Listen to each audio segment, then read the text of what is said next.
Hello and welcome to Friday. It's the madness with the Menopause Collective, and I'm so happy to see Tamar, Chalice, and Claire Ottewell with me. And hopefully, we've got one more to come in due course. But if not, thank you, ladies, for giving up your Friday lunchtime. I guess this is. Uh, it's Happy New Year. Do you know that? I haven't said it to Tamar anyway. And so this time of year, January a bit sort of and well, for me and Tamar, I think we agreed on that. And now we are starting to see some signs of life in the garden.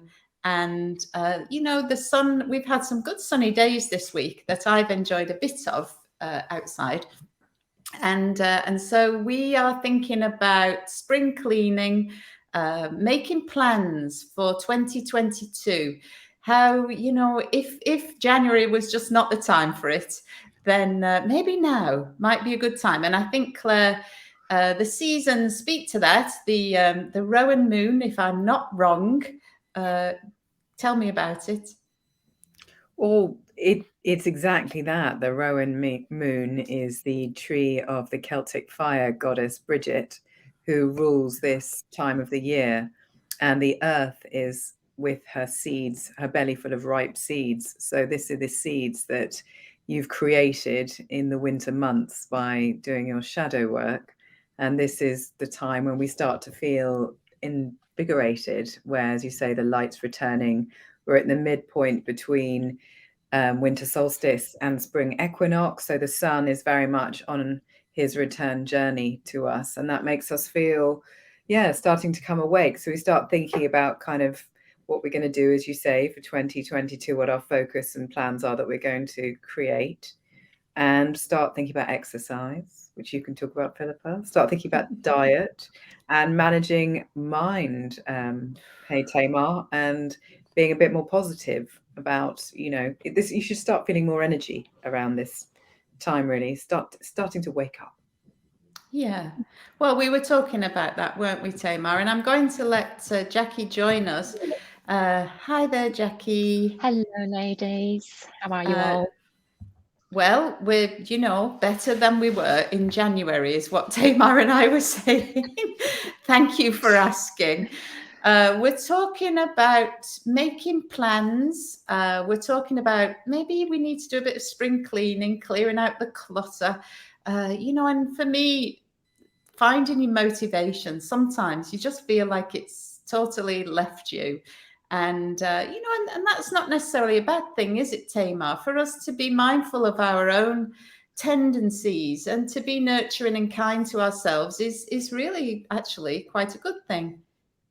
Yeah, it's unsustainable to be happy and positive and on a high all year round. I personally hate January after the high of Christmas. I find that very exciting. And in January, I know every year that I'm not going to want to do much, and I'm not going to want to do anything sociable. Don't particularly want to exercise much, so I'll switch to a different kind of self-care. So I'll read instead of watching TV of an evening, and I'll adapt to something. But I know this isn't forever. And I looked out the window and saw the blossoms appearing on my cherry tree, and it completely shifted my mindset. I was like, January, we survived January, spring's coming, the flowers are coming, and leaving work when it's not dark. A huge change. That is huge, so it's having to isn't it? adapt. You can't sustain, a high all year round. You've got to have the lows to appreciate the highs as well, I think. I'm like a bear. Yeah.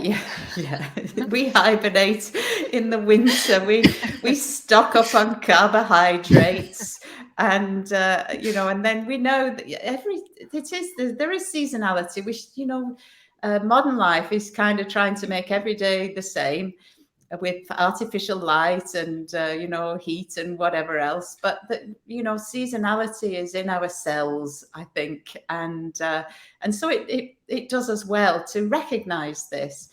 But I do definitely feel a bit of a lift. And if I was thinking that this was a time to make a change in my life, then this could be a good time to start. And so we were going to think about today, or to talk about how we can maybe, if we're not quite feeling it, get a bit more motivated to instigate change, where, you know, should we feel that is a necessary thing, and also to give us a bit more confidence to try new things, because sometimes it's actually grasping the bull by the horns and getting stuck in that kind of makes us feel a bit more alive. So, Jackie, have you got any sort of tips you'd like to share with us at this moment? Well, one of the big things about motivation is it doesn't come before we actually do the thing that we're trying to make ourselves be motivated to do. It actually comes once we're doing the thing that we want to do. So if people are thinking about wanting to starting exercise or some kind of new regime, and can't find the motivation, that can be the tricky area there. So a good tip is to actually start mentally rehearsing doing the actual thing. So if you're wanting to start a new exercise class or something, mentally rehearse the process of doing it, but really focus in on how you feel or think you're going to feel at the end of it, because it's when we finish doing some exercise that we feel really good, that we've got all those endorphins going. So if we can recreate those in our head prior to actually starting, then that can be the little point to sort of preempt that moment of motivation. Because otherwise, when we're sitting waiting for motivation to come, it just doesn't happen. It's only once we're doing it that we feel those endorphins actually flowing. So yeah, mental rehearsal is a good way to try and preempt that process. Yeah, I like that. I think you're absolutely right. I say this to people sometimes. Exercise is, we're kind of doing it for how we feel afterwards, how it makes us feel afterwards. And so that the process of doing it, although, I love it, so I'm doing it. I love it anyway. But, it is sometimes more about the after effects. And that power, the ability to really, really paint pictures with our minds. Now, not everybody can visualize. Not everybody can dream, and this came as a revelation to me, because I'm somebody who dreams every night. At least one or two dreams every night, and in quite vivid technicolor detail, But for some people, visualization is a difficult thing, and so maybe there's other things we could do, Claire, to help with motivation. Yes, certainly. Smelling essential oils, if that's what you're driving at, is very, very motivational, and certainly will help when you, as Jackie said, are starting to consider and visualizing or thinking about what you want to be doing and imagining how that might make you feel. Using essential oils to bring that, to help cement that kind of emotion in place and wake you up. They're going to wake you up on obviously a psychological level, but actually on a physical level as well. And here we're talking like fresh scents. So we'd be looking at citric scents here. We'd also be looking at scents like rosemary and peppermint that are very kind of like enlivening, fresh, enlivening, oxygenating scents. And they are certainly going to give you a boost to get you going. Yes, yeah, because we can sort of create the conditions. Is the other thing, isn't it? And so it's often, there's more than one thing that's going to do us. And tapping into our self-awareness, self-knowledge is something that you were sort of alluding to there, Tamar, that, there will be people, and actually me and my husband are sort of usually 180 degrees out on most things. That, I love to get up early and be busy in the morning, and he'd rather sort of hang around later into the evening. But, you can sort of have this awareness around what might be a good time of day for doing things even. So, there's all sorts of different things we could consider, aren't there, Tamar? Yeah, you have to adapt for where you are. Like I say, in the winter, I hibernate, don't particularly want to do anything. But in the summer, we were, me and my son and my friend and her children were getting up at 6 a.m. and going for a walk before school. and they were all up for that and really enlivened. I certainly wouldn't do it this time of year. So it's adapting probably, you know, to yourself. And I imagine we're adapting to the seasons. I'm sure Claire would say that, you know, as the moons and the seasons change, we change. So we change our self-care and our, you know, our activities and motivation alongside that. Don't force it. Forcing it, and you end up hating the activity if you're forcing yourself to do it. Yeah, I mean, I think what's a bit of both, really. What Jackie was saying was, if we visualize ourselves having a miserable time, chances are that's what will happen, you know. But if we can paint that picture of whatever the reward is, I don't know, you know, the feeling or the you know, the feeling slightly more comfortable in your clothing, or, you know, whatever it might be. I think feeling confident is a really important thing as well, that we, you know, for me, part of being interested and interesting is tackling new things on a fairly regular basis. So I usually have one new thing I'm going to do this year. I'm not, you know, so ambitious that it's every week, but you know, sometimes we get in middle life, this moving through the menopause can rob us a little bit of our confidence, and certainly anxiety that creeps in can sort of impede us in venturing forward with new things that could be so life enhancing. So Jackie, building confidence to, you know, to tackle some of these topics that maybe you think you'd like to, I don't know, salsa dancing or something that you'd like to do that you've never tried before. Well, it's all really interesting, because actually when we stop doing things and we stop learning or we stop experiencing new things, that's when we do actually start to stagnate as people. But it can sort of present itself more or less like anxiety, because what we're trying to do is hold on to control. We're trying to keep everything the same, but that's not natural for us. We actually need to keep progressing as people. We need to keep evolving. We need to keep learning. So sometimes when people are trying to keep a little bit more control in their life, they're actually stopping the natural process of change from happening, which has to happen.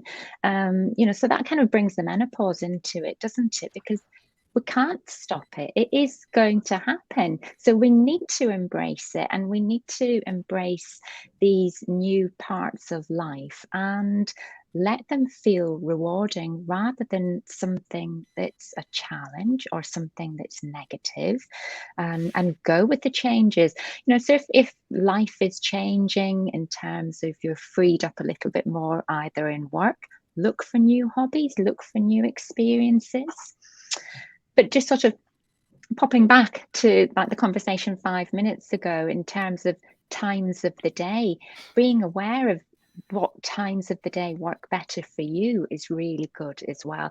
Most of us tend to be a little bit more mentally flexible in the morning and have a little bit more get up and go. So that's a good time to try and learn new things, when we've got a little bit more mental flexibility. If in the nighttime we're a little bit more tired and needing to feel relaxed, then that's a perfect time to maybe look at doing things like meditation or bringing aromatherapy into your life, bringing these calming techniques into the life, because that's the point of the day when we are wanting to learn to relax more or manage stress in a better way. So yeah, the times of the day come into play, but learning, always learning. So that's brilliant that you set yourself challenges to learn. I'm just mad like that. But Claire, I'm the same. yeah, are you? Yeah, me too. Yeah. Oh, there you go. We're all Same doing it. mark. Yeah. Same Yeah. Okay, yes, I'll think of something. But I think there's something around reframing. I know we're talking about being confident about things, but there's a reframing, I think, as we're a little bit older and in menopause, that it's not about being good at something, it's about finding the joy in it. What, you know, Yeah. I may be really bad at this, but if I find it fun, it does, you know, that's what gives me confidence, is I'm really enjoying this thing. And so shifting that focus from I need to learn this language and be fluent by next December you're framing it as a challenge that you might, you're potentially setting yourself up to fail, where actually I'm just going to learn as much as I can, and I want to be able to hold a conversation with someone from that country, or I just want to be able to enjoy dancing. I'm never going to make a competition, but it's the fun aspect of it. So it's the reframing of it, and the confidence comes from the joy. That's bang on with me with golf. I love it. I'm terrible. I love it. I've been trying for years to get better. It's not really happening, but still go and play and still really enjoy it. Well, It's social. I meet people. It's good fun. Yeah, it is. And actually, it's almost freeing being bad at something. In a funny kind of a way, that if you have no expectation that you're going to be really good at this thing, it's freeing. And you can have a real giggle, can't you? I bet I do. I would, if it was me anyway. You have to learn to laugh at yourself, that's for sure. Have you ever noticed at a karaoke, it's no fun if they're really good at singing. It's the ones that aren't so great, that's when it becomes fun. Yeah, and that's so important, isn't it? That we can inject some fun into whatever we're doing, even kind of despite yourself. Sometimes you're feeling glum and you're thinking, oh, it's really not happening for me today. But a bit of fun, listening to one of your favorite comedians or something can really just create that shift. And then we can jump on that moment of inspiration, or that moment of mental invigoration, whatever it is, and act, because that's the bottom line at the end of the day. For us to actually take action, to make this shift, to support ourselves as we as we're doing whatever it is we feel we want to do, to clean out the old, bring in the new. Cleaning, I don't do cleaning because I like dusting. I do it because I like the end result. And I really do like it. Cleaning windows, oh gosh, I love it when I've done it, but boy, does it You take come to my house. My mum. For the window. Window. Nothing else. So no, that's fine. Anything else. So we've talked about building our confidence. We've talked a little bit about managing stress and that getting in the way of things. We've talked about finding motivation and how to sort of nurture that, and being resilient is something else that I think goes along with this idea of growing as human beings, like Jackie's talking about. Being able to pick yourself up when the golf isn't going according to plan. So does anybody have any sort of suggestions for, because I obviously, as a physiotherapist, a Pilates teacher, yoga teacher, what I'm doing is introducing the concept of physical resilience, resilience in tissues at a cellular level even. So that tissues that you expose tissues to stresses and strains, and they will respond with hypertrophy or getting stronger, essentially. And bone is a really important tissue that we want to generate resilience in, as particularly after the menopause, through and after the menopause. And so bones respond to the forces that we put through them, loading through the axis of the bone, but actually they respond more to the pull of muscles. So you can, it's kind of this almost like a wrestling match, the muscles pulling on the bones, and that's what the bones will respond to with changing the cellular dynamics. And and it's a bit like that kind of mentally, I bet, Jackie, is it? Very much so, yeah. As you're describing that, it's exactly the same.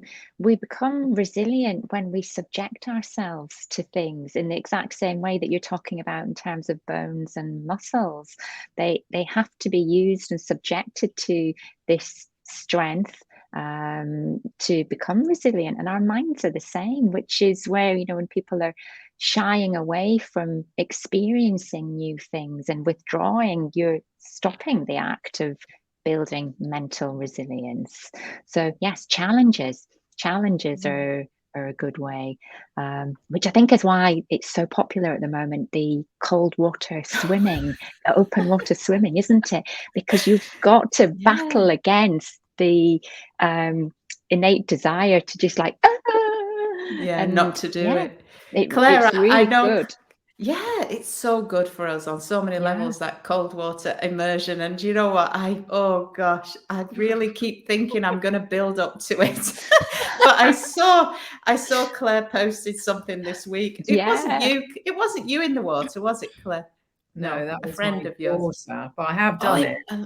And I do recommend it. And I know lots of people that do it. But I'd say any form of, like we're talking about, how to get out of the rut that may be preventing you from moving forward in menopause, and any kind of physical movement or getting outside into nature and just going for a walk, taking your shoes off, not being wrapped up entirely in coats and stuff, and allowing your body to feel a little bit cold or a little bit warm. And it's putting you right, just putting your body through its paces really helps build immunity and resilience, as opposed to, it's like, don't over sterilize your house when you clean it, or don't kind of, you want to be exposed to bacteria and all the things in life to kind of give your immune system a chance to work properly and get motivated and learn intelligence. So yeah, that's another part of it, really, like exposing yourself to things. And diet obviously is a big one as well. What you eat is going to directly affect how you feel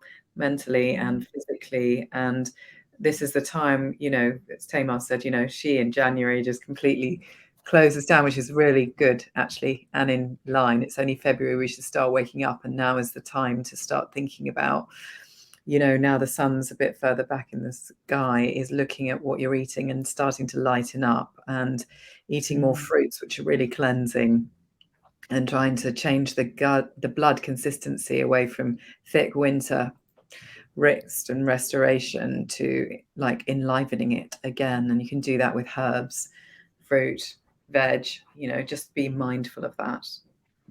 Yeah, I like that. It's fascinating because you do feel like your blood's gone all thick and gloopy, and then in the summertime it does feel, I don't know, how can I say I can feel my blood? I don't know, but I do really relate to what you're saying there.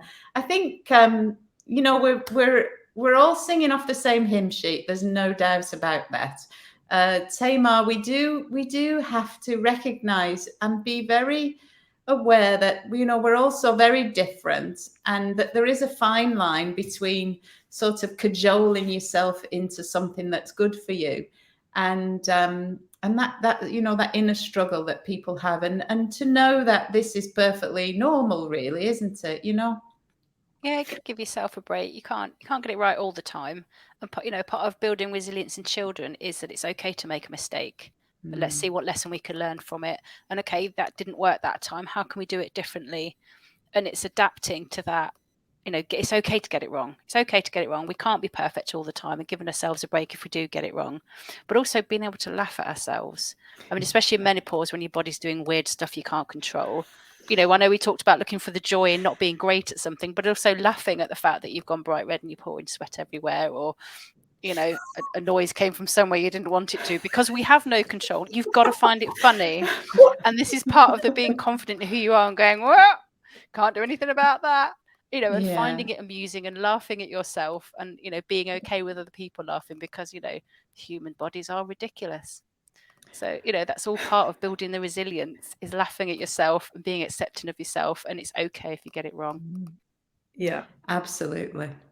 I have to say that did happen to me in one of those fierce exercise HIIT classes where my pelvic floor let me down slightly, and it was very evident in the pale grey jogging bottoms I was wearing exactly what had happened. And the guy running the class pointed it out, and everyone in the class, I know, how embarrassing. Everyone in the class had a laugh for the remainder of the session at my expense. I laughed as well, because what can you do? I mean, it is just such an awfully embarrassing situation. You just got to laugh, because it's just like, but has the male teacher's body created another human being? I don't think it has. I know, How dare Tamar, he? No, Rude. that was his sense of humor, and I think he knew I could take it. So he was just like, laughing. And also it was so obvious everyone was going to be looking at me and thinking she's wet herself. Whereas, that way, everyone was like, she's wet herself. She knows it. We know it. We can all laugh about it. Yeah. It's one of those things. Yeah, it's one of those things, and this is something that we do need to, spring cleaning we're talking about. We do need to do a bit of a sort of, what's the word, check-in, like a, Recalibration. well, evaluate, I suppose. Evaluation of, the where are we now? Because that's part of change, isn't it? If you don't know where the heck you are now, and leaks when we're coughing and sneezing on occasion is something that happens to women who've had children, particularly. It's not just women, and it's not just women who've had children, but for me as a physiotherapist, I would really be very happy. Oh, do you know what? I'll say this because I'm not immune to any of this stuff. Believe me. I've just downloaded the Squeezy app. It's the NHS app for pelvic floor muscle training. Actually, it's quite getting on my nerves at the minute because I've got it set to come on 6 times a day. I think I overdid it with that. But it kept coming on when I was too busy, and I thought maybe if it comes on 6 times, I'll catch one. Every time I'm like, oh, flipping heck, not again. But that is a resource that people can download. I think it was only very cheap, £2 something or whatever on the App Store. I would encourage women not to accept this leakage as a matter of routine. I would encourage you to take action. And, Claire, we've had this conversation. I don't leak anymore, I just like to say, because I do Pilates with you. And I do a different type of exercise. That exercise was all wrong for my body. Yeah, absolutely. Oh, this was before HIIT, yeah.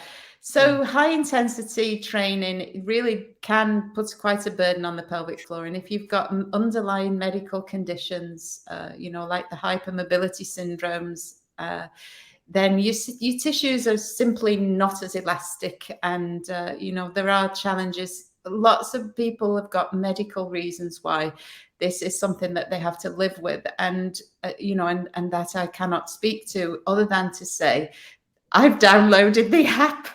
That's easy. Yeah. So anyway, but help is available. Women's health physiotherapists will examine you internally. They will give you the some guidance, because often we don't know what it feels like when we do a pelvic floor contraction. What should it feel like? And they can give you guidance on that. And there's lots of devices, electrical stimulation devices, weighted cones, and all sorts of devices that we can use to help us to train it. The pelvic floor is a muscular sheet, just like a lot of our other muscles. And we do, if we train muscles, they will get stronger. There's no doubt about this, as long as we're not dealing with overactivity. And I know we're going a little bit off at a tangent, but this is important stuff. When we're spring cleaning, if there are areas, and often, talking about this sort of stuff is a little bit taboo, even now for us in, what's the word, polite company. So just to say, don't put up and shut up. There are things you can do, and do seek advice from a professional person if you're in any doubt. But like I say, Squeezy, it's a good one. Anyway, I think on that note, I know Claire has to go at this juncture. We've got things to do, people to what's the word, harass. Some people more to heal, people to help. Heal. Oh, that was it. Yeah. I can't be sensible when I'm talking about pelvic floor, it seems. Anyway, only to say thank you so much, ladies, for giving up your time on Friday lunchtime, and look forward to being with you all again. Do remember to check us out on our Facebook group, Moving Through Menopause with the Menopause Collective. you know, join us. We have some fun, don't we? I don't know. I do anyway. So thank you again. Take care. Have a fabulous rest of your day. Goodbye for now.